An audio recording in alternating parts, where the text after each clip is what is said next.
когда отмечаются именины всех святых? Почему врата называются царскими и где прошел экологический десант? Об этом и не только вы узнаете в программе «Дорога к храму».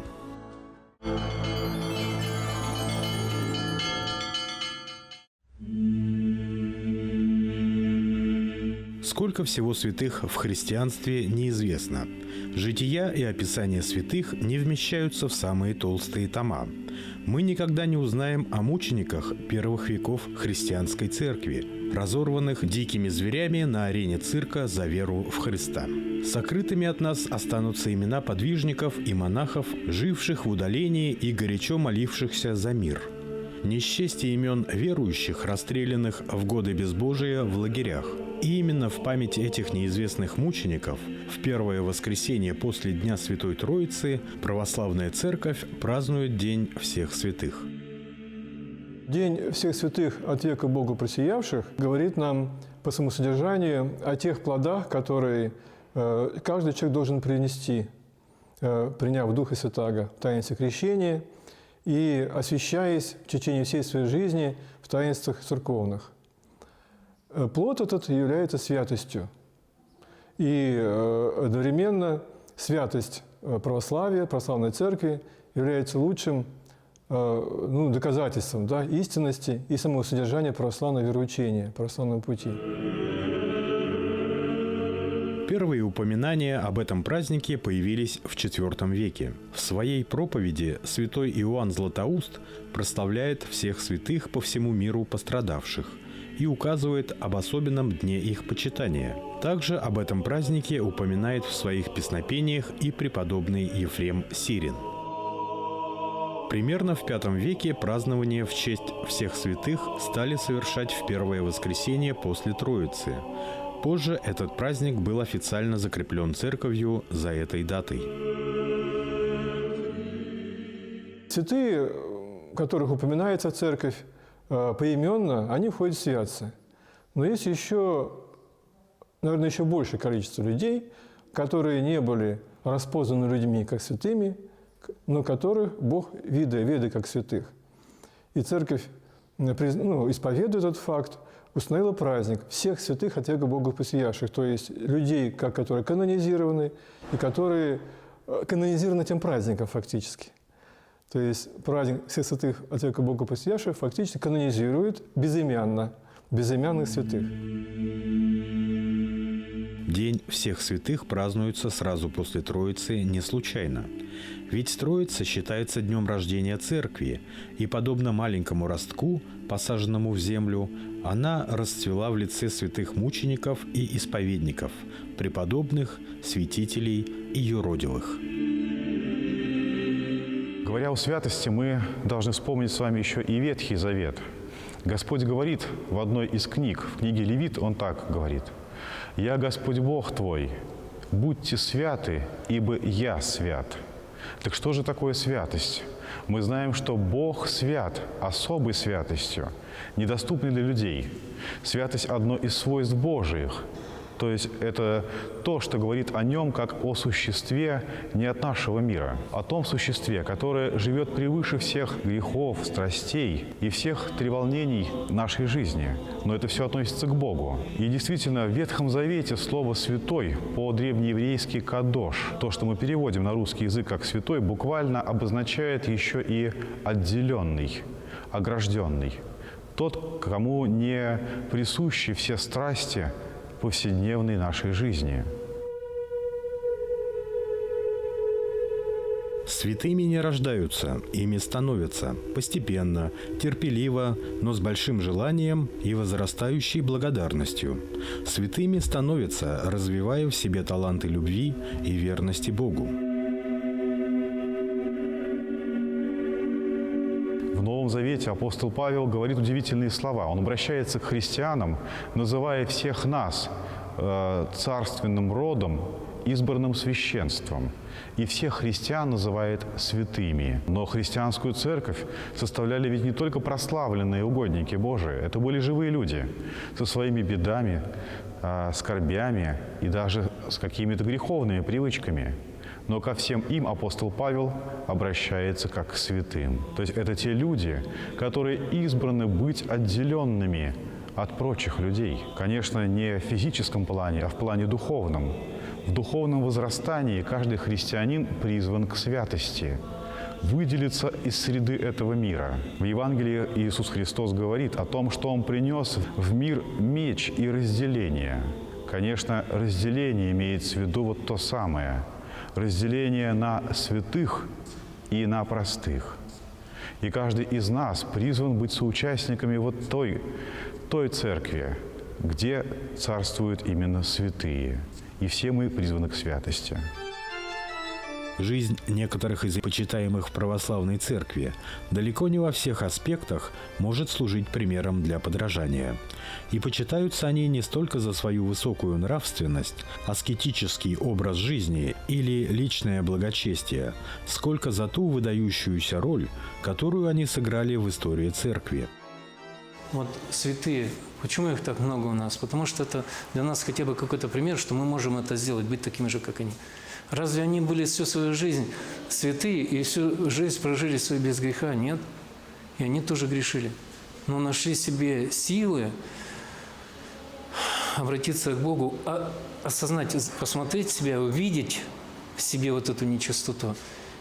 И желание избавиться от этой нечистоты в первую очередь. Самое главное. И с помощью Божией они как раз нам это все показывают. Что тогда можно сделать? Смотрите, сколько примеров, когда человек, бывший даже и сейчас, и в древности, бывший не христианин, да, жил какое-то время, насмехался над ними, видел в этом плохое что-то. И вдруг он видел, как вот 40 севастийских мучеников, да, вдруг он видел славу, какой человек получал за это. И он сразу все отбрасывал и говорил, я тоже так хочу, и Господь давал ему.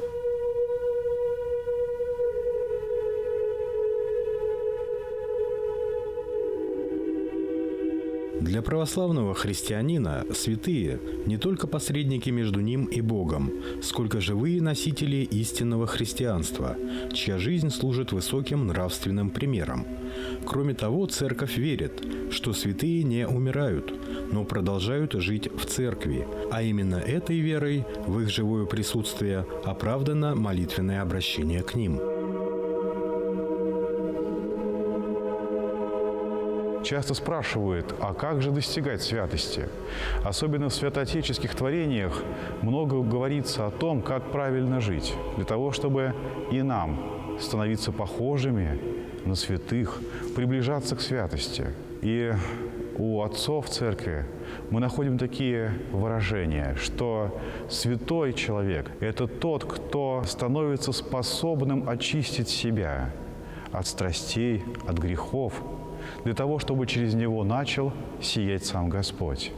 У одного из современных отцов, богословов, у митрополита Антония Сурожского есть такие замечательные слова.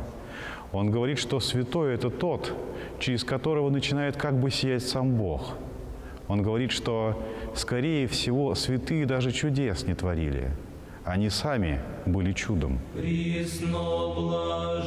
История становления православия на Руси неразрывно связана с рядом личностей, которые посвятили свою жизнь истинному почитанию Бога с исполнением всех божественных законов. Строго следуя предписаниям вероисповедания, эти люди заслужили божественную благодать и звание православных святых за свое безответное служение Всевышнему и ходатайство за весь род людской перед Ним.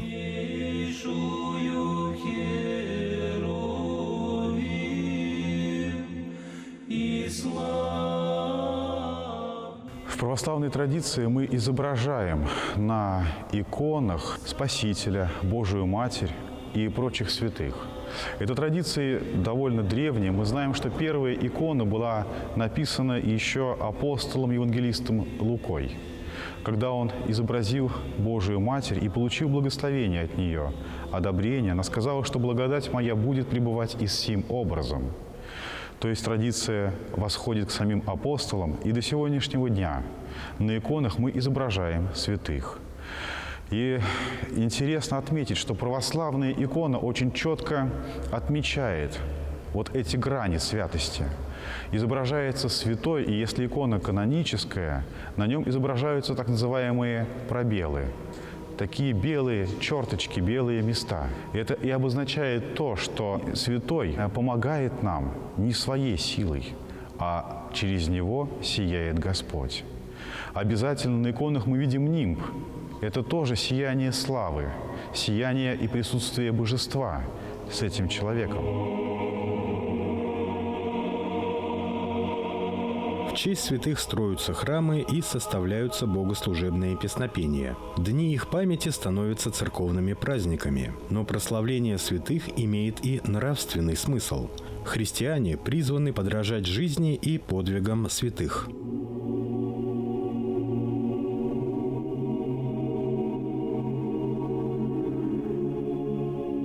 Когда мы обращаемся к святым угодникам, мы должны помнить, что к абсолютно любому святому можно обратиться с любой просьбой. Святые угодники не делятся по каким-то спецификациям. Никто из них не ответственен именно за здоровье или за помощь в работе, или за исцеление от головной боли или от зубной боли. Очень часто, к сожалению, мы с этим сталкиваемся, что ищут в храме какого-то конкретного святого, который помогает от чего-то конкретного. И это не совсем верно. Любой святой может помочь во всем, потому что помогает и действует не собственной силой, а Господь сияет через него.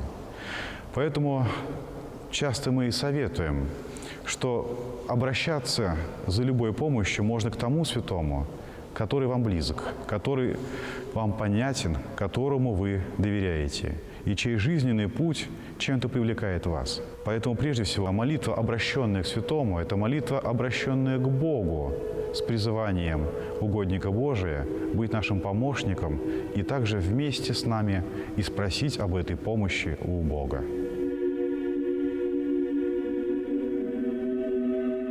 Жития святых, мучеников, святителей, преподобных и юродивых были излюбленным чтением православных христиан на протяжении столетий. Житие святого – это его словесная икона, некий идеализированный образ.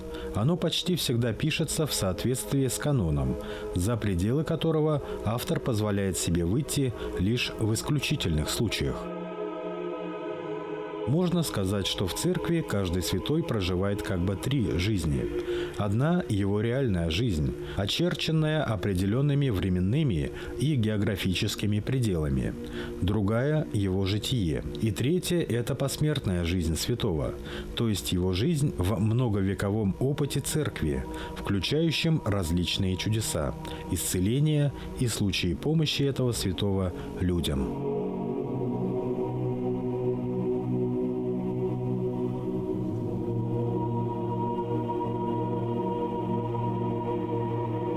Чем же мы отличаемся от святых? Человек может быть опытный в духовной жизни, когда поучает кого-то, когда дает совет, наставляет, может говорить от себя, исходя из собственного опыта. Святой же – это тот, кто наоборот, настолько вычищает себя изнутри, выкристаллизовывает до такой чистоты, что уже говорит не о своем жизненном опыте, не о том, как он понимает то или иное, а это тот, через которого сам Господь начинает сиять вокруг нас.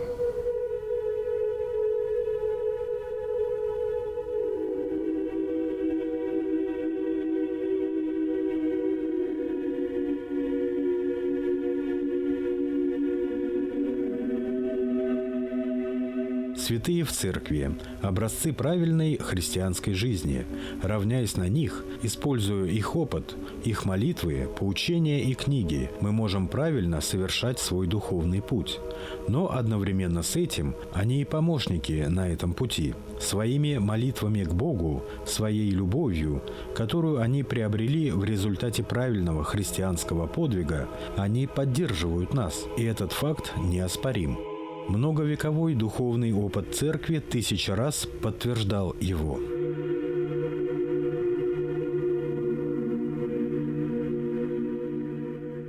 Этот факт, что мы поминаем святых безымянных, очень важен для нас. Он говорит о том, что святость может быть и незаметна для людей, как и невидимо для людей, как и невидимо для людей лицо Духа Святаго, третье лицо Божественной Троицы. Если лице Бога Отца видимо в Сыне, то лицо Духа Святаго невидимо. И также невидимо бывает и святость человеческая. Человек может жить кротко, смиренно, незаметно ни для кого окружающих людей. Он может подвязаться где-нибудь в отшельничестве, в тайге, в пустыне, в пещерах или в гуще человеческой жизни, но его внутренняя сокровенная жизнь может оставаться также незаметно, невидимо для людей. Но видимо для Бога. Это не значит, что эти люди, эти невидимые святые, они какой-то пользы миру не принесли. Да? Потому что обычно, как мы рассуждаем, если человек свят, то от него должна быть какая-то польза. Он должен совершать чудеса, укреплять других людей в вере, он должен проповедовать, совершать что-то такое, для того, чтобы церковь росла, приумножалась, что люди спасались, и указывать им путь к спасению, который сам прошел.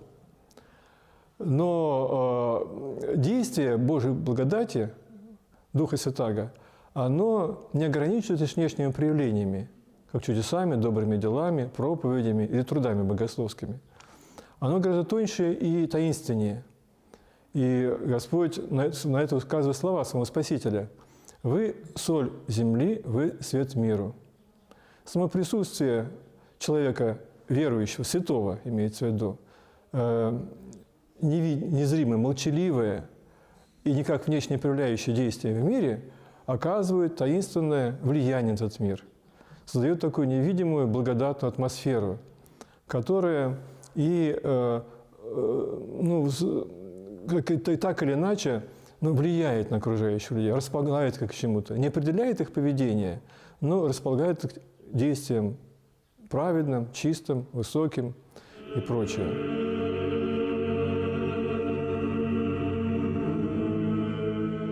День всех святых – это почитание, благодарение их, чистых и светлых людей, которые во славу Божью творили чудеса, которые не жалели своих жизней во славу Христа, снискали любовь и почитание людей.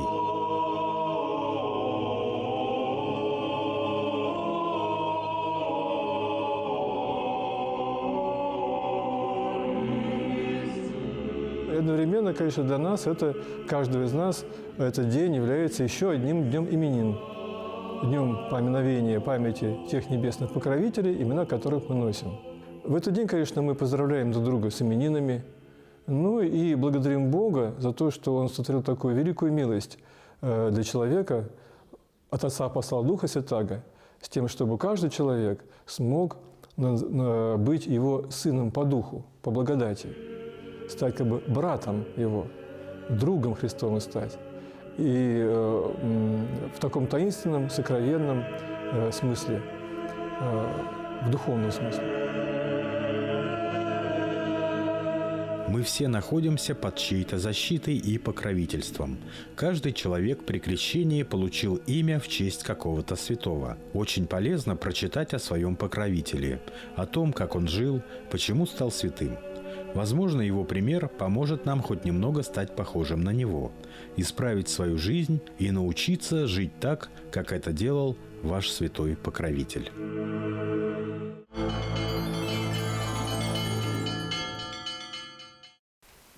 Скажите, пожалуйста, почему центральные врата в алтаре называются царскими? На иконостасе в центре есть врата, которые называются царскими. Царскими они называются по той причине, что священник во время богослужения, во время литургии проходит сквозь них, износя чашу для причастия, износя царя славы, самого Христа. Даже если священник проходит в них без чаши с причастием, каждый раз за богослужением священник символизирует Христа, истинного царя и Бога.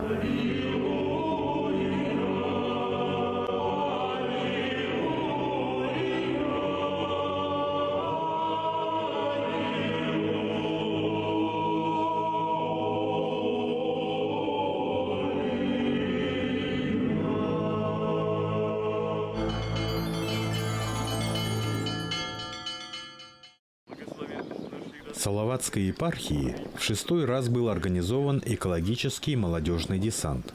В этом году состоялась уборка одного из старейших кладбищ Куюргазинского района Башкирии в селе Бугульчан. История сельского захоронения насчитывает около 200 лет.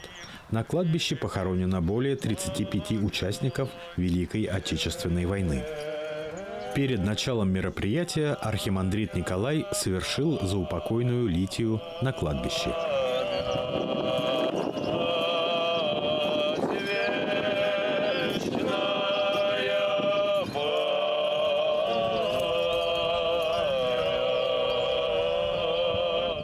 Инициатором проведения экосубботника выступил епископ Салаватский и Кумертаусский Николай. Поддержку мероприятию оказал благотворительный фонд социального развития Куюргазинского района, который обеспечил всех участников индивидуальными средствами защиты, а также предоставил инвентарь и покрасочный материал.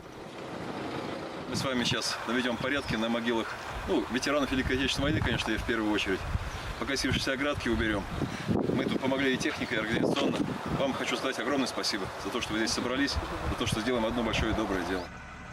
В эко-акции приняли участие наместник Покровского мужского монастыря села Дедово архимандрит Николай Чернышов с братьей, благочинная Марфа-Мариинского женского монастыря села Ира монахиня Александра Ткачева с сестрами и паломниками обители, духовенство и прихожане Салаватской епархии, а также глава администрации Куюргазинского района Юлай Ильясов и сотрудники администрации, атаман и казаки станицы Ермолаевская, Табынского отдела Оренбургского казачьего войска, руководители и активисты православных молодежных движений и жители села Бугульчан. Наша вера, наше покаяние должно быть деятельное. И вот все люди, которые сейчас сюда пришли, они почитают память и своих родных, и вообще всего народа. У нас вот тут еще не только наши православные, а еще и других вероисповеданий люди. Но все мы люди, все мы Божьи твари, всех нас Господь одинаково любит. Поэтому надо трудиться. И потом, после этого труда, даже сам человек, даже неверующий, он чувствует эту благодать, чувствует удовлетворение. Потому что человек счастлив, когда он отдает, а не получает, что-то делает для другого. С соблюдением всех санитарно-эпидемиологических мер участники акции провели ремонт и покраску заборов. Убрали мусор, срезали разросшиеся кустарники на местах погребения, как фронтовиков, так и тружеников тыла, ветеранов вооруженных сил и боевых действий, родовых и семейных мест, вне зависимости от вероисповедания и национальности. Места захоронений участников Великой Отечественной войны были отмечены георгиевскими ленточками.